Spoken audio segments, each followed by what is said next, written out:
Saudamos a todos com a paz do nosso Senhor Jesus. São todos bem-vindos, nossos amigos, nossos visitantes.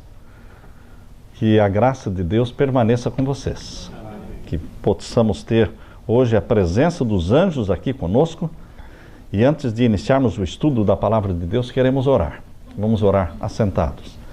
Pai eterno, obrigado mais uma vez, porque o Senhor está conosco. Já sentimos a Tua presença. Já sentimos os Teus anjos e o Espírito Santo conosco. Agora, ao abrirmos a Tua Palavra, derrama sobre nós o Espírito Santo mais uma vez, para entendermos a Tua verdade, a Tua mensagem, os Teus planos para a nossa vida. Derrama sobre os aniversariantes a Tua bênção, sobre a Sônia, sobre a Vanessa, sobre o José Luiz. Derrama o Teu Santo Espírito sobre todos nós. Abençoa aqueles que estão assistindo pela internet, que a Tua bênção alcance a todos onde eles estiverem. É em nome de Jesus que pedimos. Amém. Queridos, a mensagem que Deus nos deu para transmitir para vocês hoje tem como título: Não critique, não condene, não reclame. Deus quer que vivamos uma vida cristã longe da crítica, longe da reclamação e longe da condenação. O nosso mundo está tão cheio de pessoas negativas, pessoas que vivem para criticar, pessoas que vivem para condenar, pessoas que vivem só reclamando, diariamente reclamando de tudo e de todos, da comida, da chuva, do sol, enfim, reclama da esposa, reclama do marido, reclama dos filhos, reclama do pastor, reclama da igreja. Ou seja, é tão comum vermos pessoas reclamonas, murmuradoras, que a tendência é também nós entrarmos por este mesmo caminho. Mas Deus quer que você viva uma vida cristã positiva, não negativa, e que coloque ênfase no que é bom. Que você coloque lente de aumento no que é bom, não lente de aumento no que é ruim, nos defeitos dos outros. Vamos abrir a palavra de Deus em Isaías 33. Isaías 33, nós encontramos aqui o tipo de vida cristã que Deus quer que você viva. Qual é o tipo de vida cristã que Deus quer que você viva? Isaías 33 e os versos 15 a 17. É o profeta Isaías 33. E então, os versos 15 a 17.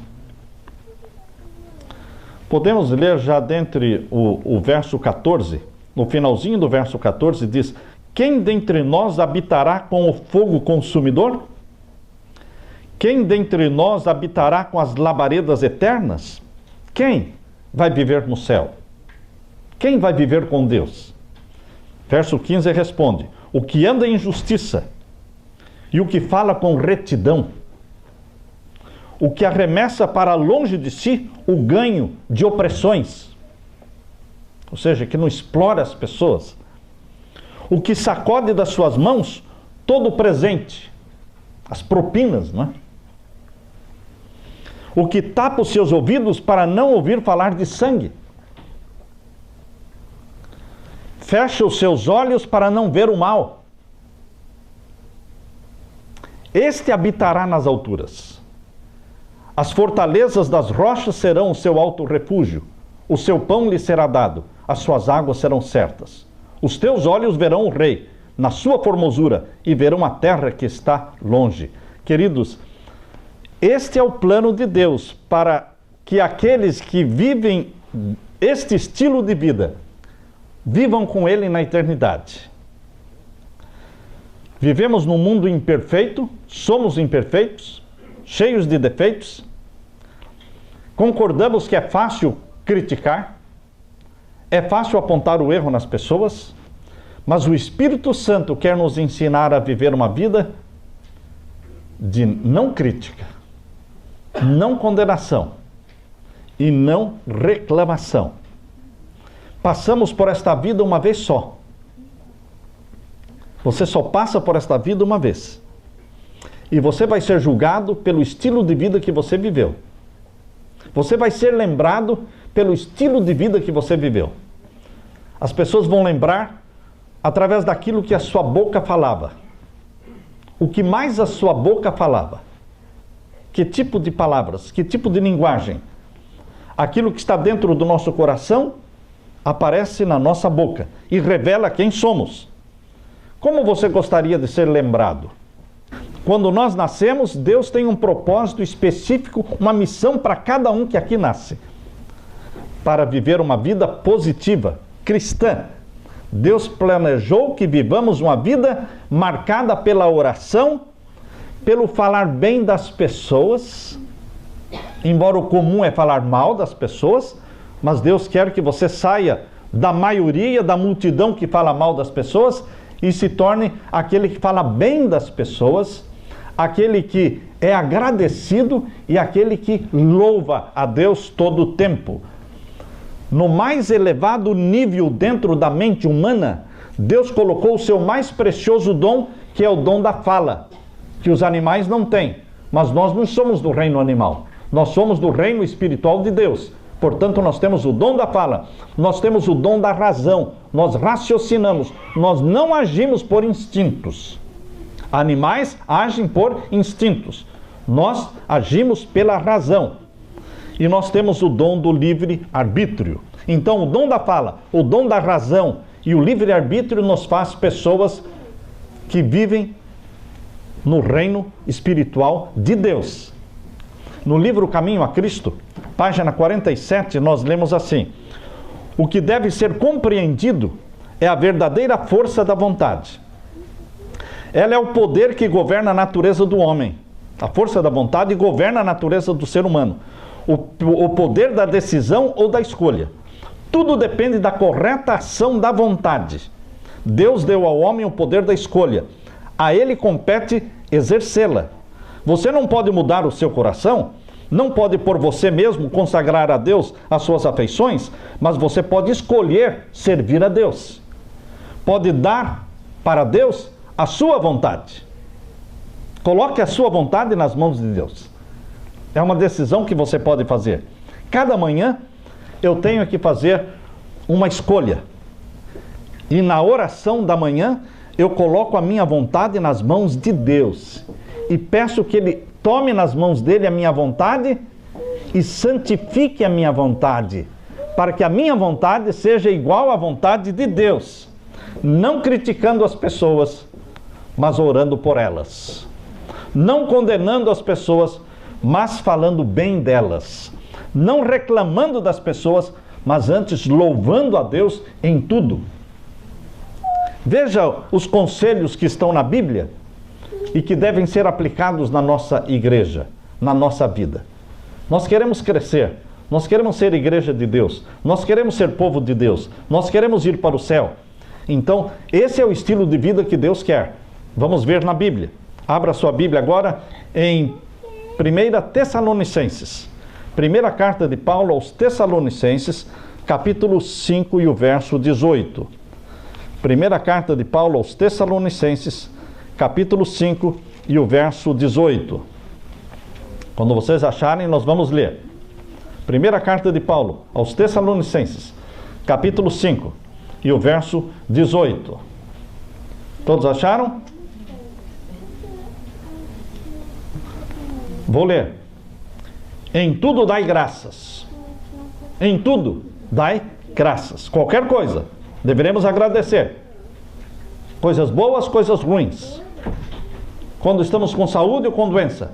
Quando estamos com emprego ou desempregados. Nós deveremos dar graças a Deus e aprender em tudo. Deus quer nos ensinar nas circunstâncias boas e nas circunstâncias ruins. Ele nos ensina a depender dele. Em tudo dai graças, porque esta é a vontade de Deus, em Cristo Jesus, para convosco. Uma vida cristã positiva é uma vida voltada para a gratidão. Agradecer. Saber agradecer o marido. Saber agradecer a esposa. Saber agradecer os filhos. Saber agradecer as pessoas que lhe fazem bem, que te recebem aqui na América, que te estendem a mão. que repartem com você o teto, que te ajudaram quando vocês chegaram aqui. Queridos, saber agradecer, em tudo dai graças. Seja grato a Deus, aos pais, à esposa, ao marido, às pessoas. Desenvolva o hábito de agradecer. A Bíblia tem um nome próprio para as pessoas reclamonas e que não sabem agradecer. A Bíblia tem um nome próprio para isso: murmuradores. Abra sua Bíblia em Judas. Judas é a última página antes do Apocalipse. Quando você chega no Apocalipse, a página anterior chama-se Judas. E você vai encontrar aí esta classe de pessoas que Deus detesta. Desgosta a Deus os murmuradores. Tanto eles desgostam a Deus, que Deus disse: vocês não vão entrar na nova terra. Vocês não vão entrar na terra que mana leite e mel. Vocês vão morrer no deserto. Nós vamos ler depois esse texto lá. Porque eu não tolero murmuradores, disse Deus. Veja agora Judas, verso 16. Todos acharam? Amém. Judas, verso 16. Esses são murmuradores, queixosos da sua sorte. Conhece alguém assim? Não fale o nome dessa pessoa, mas você conhece alguém? Você é murmurador? Você é queixoso da sua sorte? Muitos estão no Brasil e estão reclamando. Muitos estão aqui nos Estados Unidos e estão reclamando. Estariam reclamando no céu também. Por isso não podem ir para lá, porque vivem reclamando. São murmuradores, são queixosos da sua sorte, andando segundo as suas concupiscências, e cuja boca diz coisas muito arrogantes, admirando as pessoas por causa do interesse, pessoas interesseiras, pessoas bajuladoras. Estes são murmuradores. Êxodo capítulo 15, verso 24. Êxodo capítulo 15 e o verso 24. Abra sua Bíblia lá em Êxodo. Êxodo capítulo 15 e o verso 24. Êxodo, o segundo livro da Bíblia. Capítulo 15, verso 24. Veja como é que Deus chama os reclamões. E veja se você não entra nessa classe. Vamos ler? Êxodo 15, verso 24. E o povo murmurou contra Moisés, dizendo: que havemos de beber? Que havemos de comer? Que havemos de beber? E agora? Pessoas que estavam reclamando. Deus estava dando maná, Deus estava dando a água para eles, Deus estava dando toda a proteção, tinha luz durante a noite, tinha sombra durante o dia, mas eles estavam o quê? Reclamando. Eles tinham passado pelas águas do Mar Vermelho, passaram pelo Mar Vermelho em seco, enquanto que os egípcios foram afogados e mortos no Mar Vermelho. No entanto, eles estavam reclamando. A pessoa reclamona, ela não reclama por ter alguma coisa para reclamar. Ele é reclamão. Ele é reclamão. Ele vai usar qualquer desculpa, qualquer justificativa para reclamar, porque o espírito dele é reclamão. Ele só espera uma oportunidade, porque é o espírito de descontentamento. E isso Deus não se agrada. Abra a Bíblia também em Êxodo capítulo 16. Êxodo 16, verso 2. Tem aí? Capítulo 16 de Êxodo, verso 2. E toda a congregação dos filhos de Israel murmurou contra Moisés e contra Arão no deserto. Murmuravam contra Deus, murmuravam contra Moisés. E agora o verso 7 e 8. Mesmo capítulo, verso 7 e 8. E amanhã vereis a glória do Senhor, porquanto ouviu as vossas murmurações contra o Senhor. Porque quem somos nós para que murmureis contra nós? Disse mais Moisés: isso será quando o Senhor à tarde vos der carne para comer e pela manhã pão a fartar, porquanto o Senhor ouviu as vossas murmurações, com que murmurais contra ele. As vossas murmurações não são contra nós, mas sim contra o Senhor. Deus ouve as murmurações ou não ouve? A Bíblia está dizendo: Deus ouviu as vossas murmurações. Queridos, leia também no capítulo 17, e o verso 3. Capítulo 17, verso 3.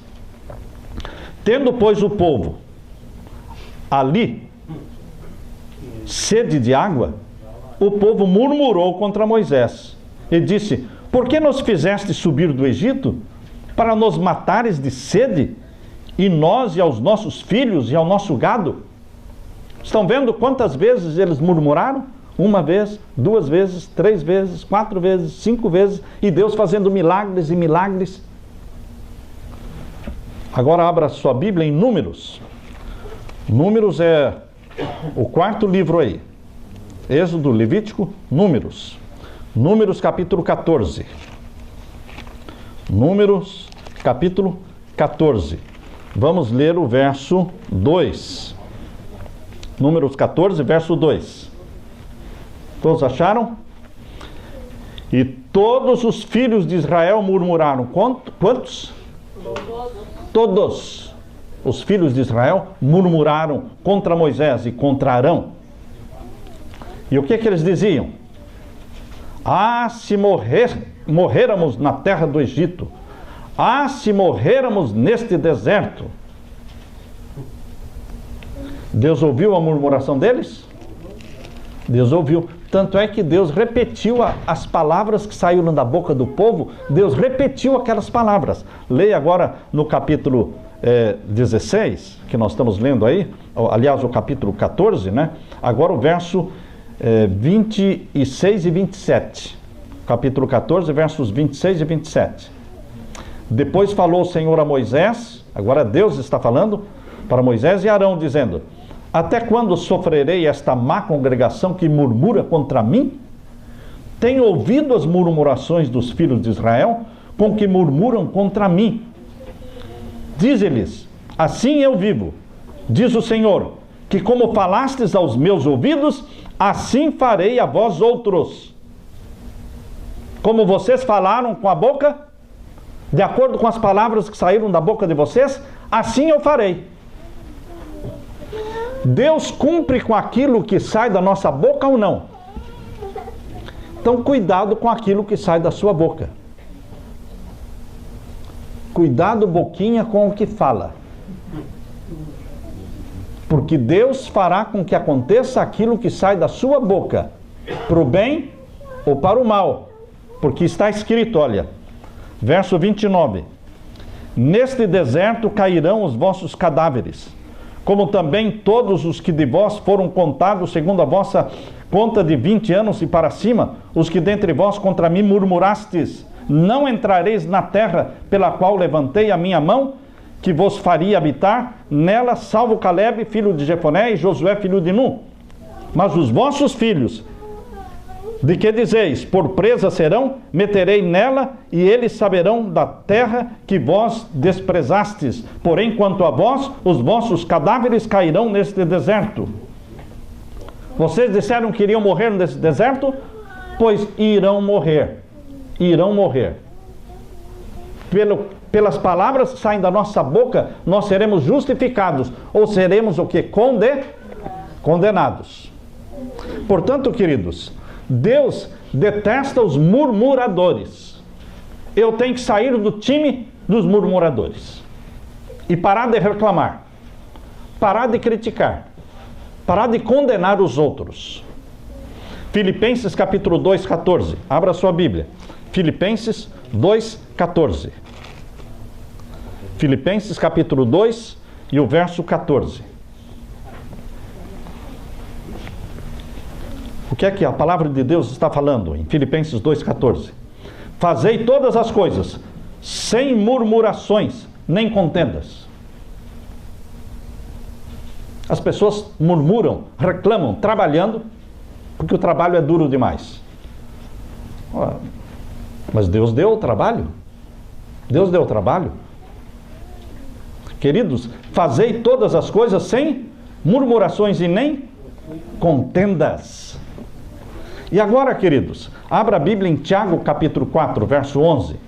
Tiago capítulo 4 e o verso 11. Veja, isso é para mim e isso é para você.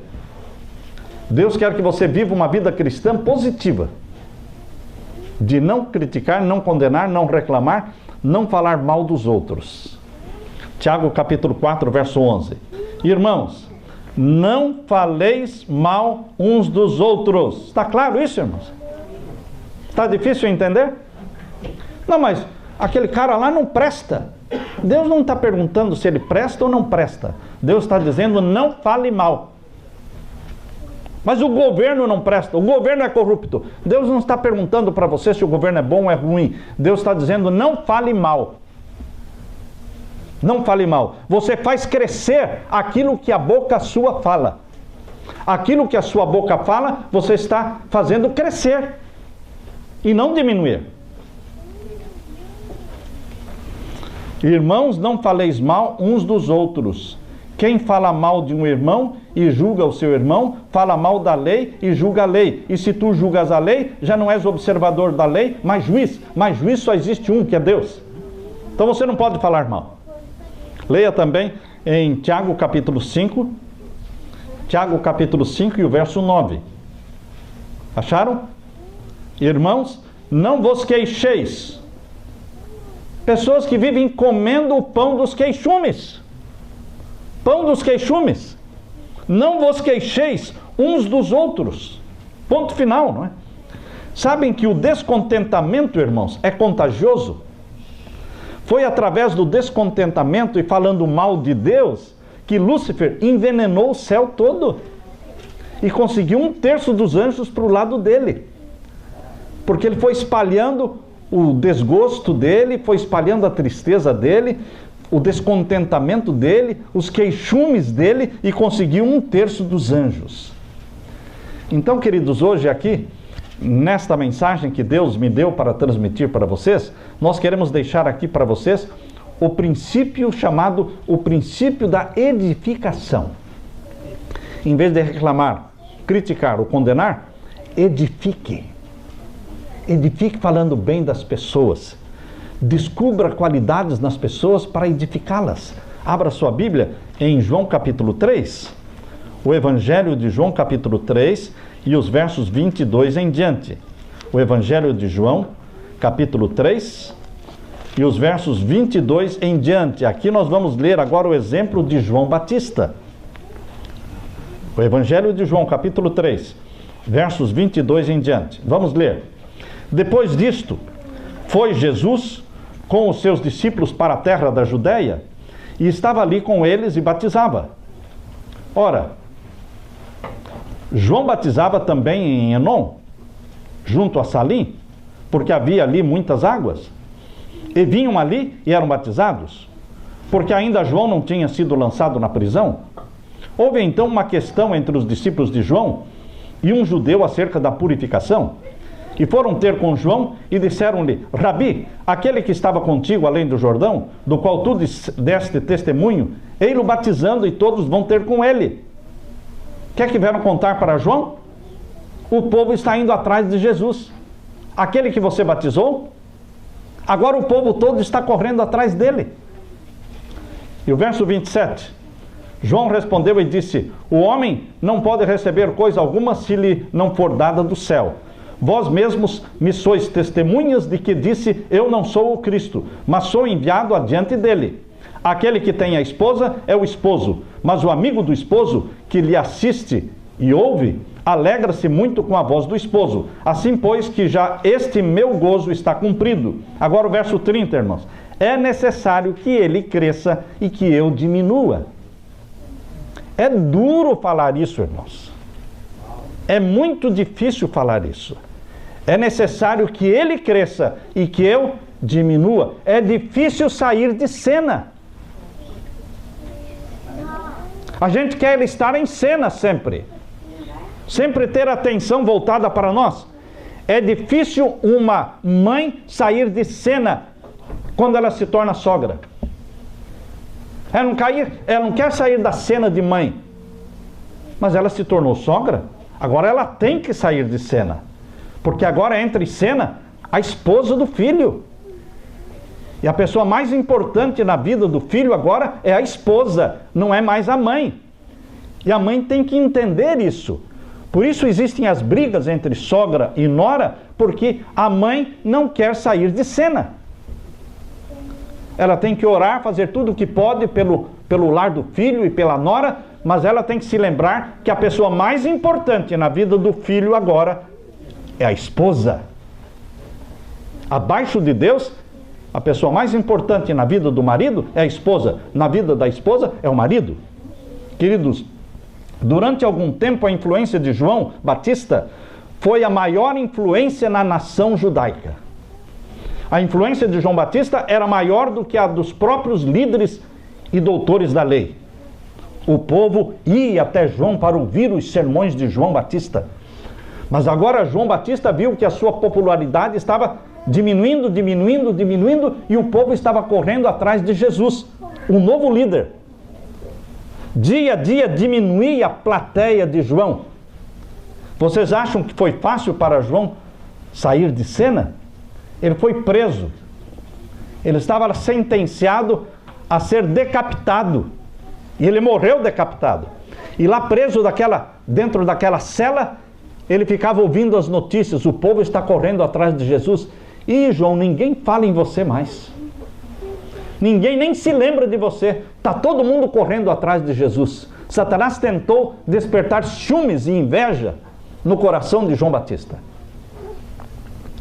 Mas João Batista disse o quê? É necessário que ele cresça e que eu diminua. Quando um pastor sai da igreja, importa que ele diminua e que o que vem depois cresça.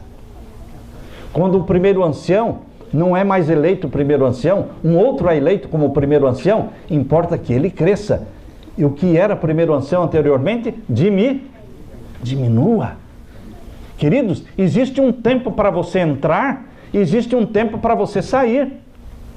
Nós temos que saber entrar e temos que saber também sair. Vocês se lembram na Bíblia da experiência de Saul? Saul, primeiro ele disse que não queria ser rei porque não era digno. Mas aí ele foi ungido como rei, gostou disso, pegou gosto pelo poder.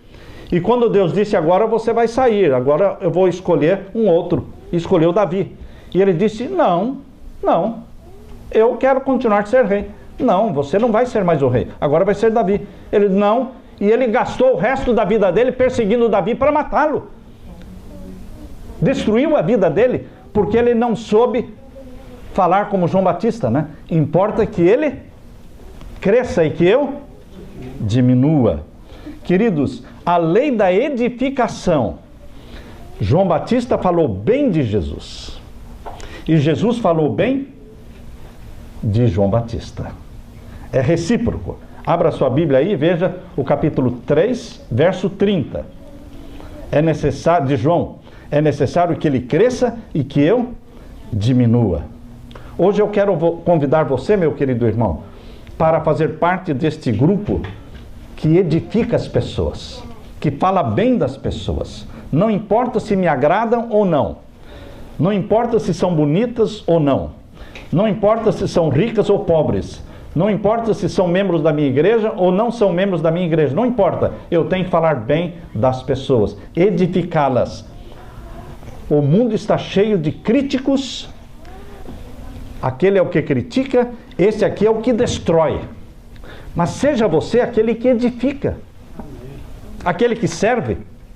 Quando todo mundo estiver falando mal de alguém, ouse falar bem daquela pessoa. Ouse falar bem. Princípio número 1, não critique, não condene, não reclame. Esse é o princípio número 1. Efésios capítulo 4, verso 29. Abra sua Bíblia, esse princípio está na Bíblia. Efésios capítulo 4 e o verso 29. Acharam aí? Não saia da vossa boca nenhuma palavra torpe. Torpe quer dizer palavra má. Não saia da vossa boca nenhuma palavra má, mas só a que for boa, para promover a edificação. E para quê? para que dê graça aos que a ouvem. Queridos, esse é o princípio número 1. Não criticar, não condenar, não reclamar. Eu li a história de Bob Hoover. Bob Hoover, um famoso piloto de teste de avião. Ele era um piloto de avião que fazia acrobacias aí, aéreas. E depois de uma dessas acrobacias e apresentações, shows que ele fez ali em San Diego, na Califórnia, ele estava voltando para casa com seu avião, a 300 pés de altura, quando os dois motores pararam de funcionar. Quando os dois motores pararam de funcionar, ele ficou assustado, mas ele, como um experiente piloto, manteve calma e conseguiu aterrissar o avião. Veio planando, planando e aterrissou, mas estragou o avião. Amassou, estragou o avião, danificou o avião. E ele então falou: eu tenho que descobrir por que os dois motores pararam. Ele disse: eu imagino que alguma coisa saiu errada. E ele foi olhar no tanque de combustível do avião, e o que ele pensava tinha acontecido. O mecânico que tinha abastecido o avião dele, em vez de usar gasolina, usou querosene. Querosene é o combustível usado para aviões a jato, mas não é o combustível usado para aviões pequenos de acrobacia. Ele voltou até a oficina onde o seu avião tinha sido abastecido e perguntou: eu quero saber quem foi o mecânico que abasteceu o meu avião. E veio um jovem todo tremendo de medo, já meio engasgado, e disse: eu que abasteci o seu avião ontem. E ele disse: você sabia que você abasteceu com o combustível errado? Eu não percebi, o senhor me desculpe, eu não percebi. E Bob Hoover disse para aquele jovem rapaz: ora, não condenou, não criticou, não estendeu o dedo contra ele, mas disse assim: olha, jovem, para provar para você que eu tenho certeza que você jamais vai voltar a cometer esse erro, amanhã eu quero que você abasteça o outro avião que eu vou voar amanhã. Você vai abastecer o meu avião, para mostrar que eu confio em você e que você não vai voltar a cometer o mesmo erro. Queridos, ele não criticou, ele não condenou. O avião se estragou, 3 pessoas que estavam no avião poderiam ter perdido a vida, mas não perderam. Mas ele não criticou aquele rapaz, não condenou o rapaz. Foi bondoso. Você muitas vezes pode arrasar com uma pessoa. Você às vezes tem argumentos para destruir uma pessoa, mas você decide não usar aqueles argumentos. Quando eu estou estudando a Bíblia com as pessoas, às vezes eu tenho argumentos na Bíblia para destruir o oponente. Mas se eu destruir o oponente, eu não vou ganhá-lo para Jesus. Eu só vou ganhar a polêmica, mas não vou ganhar aquela pessoa para Jesus. Então, muitas vezes, eu não uso os argumentos para arrasar com o oponente, mas nós temos que usar de bondade para ganhá-los para Jesus. Esse é o segredo. Não é ganhar a discussão, é ganhar a pessoa para Jesus. No casamento, você tem que escolher entre ter a razão ou ser feliz. As brigas entre casais é porque cada um quer mostrar que ele está com a razão. Pois bem, casamento feliz é aquele em que a pessoa decide não estar com a razão, mas ser feliz. Tolerar, perdoar, esquecer, colocar uma pedra em cima e tocar a vida. Princípio número 2, edifique as pessoas, como João edificou Jesus, como Jesus edificou a João. Marcos 14 e os versos 5 e 6. Aqui Jesus está elogiando Maria Madalena. Maria, aquela que foi acusada. Veja o que Jesus falou. Marcos 14, versos 5 e 6. Porque podia vender-se por mais de 300 dinheiro e dá-lo aos pobres, Veja um pouco antes, no verso 4. E alguns houve que em si mesmos se indignaram e disseram: para que se fez este desperdício de unguento? Porque podia se vender por mais de 300 dinheiros e dá-lo aos pobres, e bramavam contra ela. Verso 6. Jesus, porém, disse: deixai-a, para que a molestais? Ela fez para mim uma boa obra, uma boa ação. Todo mundo estava criticando a mulher que quebrou o vaso de unguento, de perfume, para ungir Jesus, porque ela era vista como uma mulher pecadora. Mas, querido, Jesus defendeu-a, disse: por que vocês estão molestando a mulher? Ela fez uma boa obra. Destacou uma qualidade de Maria Madalena. Queridos, exemplos de Jesus Cristo, por exemplo, quando as mães trouxeram suas crianças para Jesus abençoar as crianças, os discípulos começaram a repreender as crianças, dizendo: Jesus não tem tempo para cuidar de criança. E Jesus disse o quê? Deixai vir a mim os pequeninos, porque deles é o reino dos céus. As mamães ficaram contentes, sorridentes, porque Jesus defendeu-as, enquanto os discípulos estavam enxotando-as. Queridos, o que fala mal dos outros deveria ser pendurado pela língua. E aquele que ouve o outro falando mal deveria ser pendurado pelos ouvidos, pelas orelhas. Uma das virtudes mais negligenciadas no dia a dia é a edificação. E eu desafio você a escolher falar bem das pessoas o tempo todo. Esposa, fale bem do marido, e todos vão respeitar o seu marido. Marido, fale bem da sua esposa, e ela será uma mulher respeitada pelos filhos, respeitada na sociedade. Há uma lei inerente à mente humana dada por Deus que faz com que aumentemos tudo o que elogiamos, disse Charles Fillmore.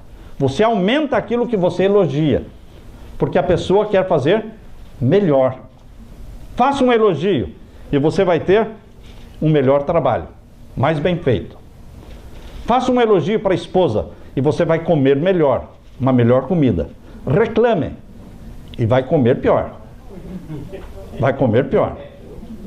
As crianças transbordam de alegria e felicidade quando são elogiadas. As plantas crescem mais bonitas quando são amadas. Ninguém sabe exatamente como o elogio libera energia, mas todos concordam que isso ocorre. Uma velhinha, cada vez que ela era elogiada, felicitada por algum magnífico aspecto da sua vida, ela costumava dizer: obrigada. Com esse elogio eu posso viver mais um ano. Quando o Dr. Henry Goddard ocupava o cargo de psicólogo na Vineland Training School em New Jersey, ele usava um instrumento que ele chamava de ergógrafo. O ergógrafo media a fadiga das pessoas. Quando se dizia uma palavra de elogio ou louvor para as crianças que estavam fatigadas, o ergógrafo assinalava de imediato um fluxo ascendente de energia nova. Quando as crianças eram criticadas e desestimuladas, o ergógrafo mostrava que sua energia sofria uma queda repentina. Veja que, embora a ciência não consiga explicar o poder do elogio, ela já consegue medir o poder do elogio. Todos nós, queridos, podemos fazer um pequeno milagre todos os dias. Sabem como? Tudo o que devemos fazer é adquirir o hábito de fazer um sincero e genuíno elogio para a esposa, para o marido, para os filhos, para o empregado, todos os dias. Experimente, você vai ver que dá resultado. Se nós queremos aumentar nossa paz espiritual e a nossa felicidade pessoal, não existe forma melhor do que buscar coisas boas nas pessoas. Seja como a abelha. A abelha busca sempre o néctar nas flores. Não seja como a mosca. A mosca sempre busca o fétido, o podre, o sujo. Vamos ser como abelhas, buscando o melhor das pessoas. Há alguns anos, vários psicólogos se reuniram para ver se podiam descobrir uma regra simples que pudesse ajudar para que as pessoas tivessem uma vida mais feliz. E descobriram. E eles chamaram esta fórmula de DDC. E o que quer dizer DDC? Deixe de criticar. Essa é a fórmula para ser mais feliz. Deixe de criticar. Jesus, no Sermão do Monte, diz: por que tu reparas no argueiro que está no olho do teu irmão e não vês a trave que está no teu olho? Deixe de criticar os outros. Você tem bastante defeitos também. Não critique as pessoas, ore por elas. Não condene as pessoas, fale bem delas. Não reclame da vida, das coisas, mas seja agradecido. Pratique o louvor, louvando a Deus em tudo, porque em tudo dai graças, porque esta é a vontade de Deus para convosco. Amém, irmãos? Que Deus te abençoe. Aleluia. Aleluia.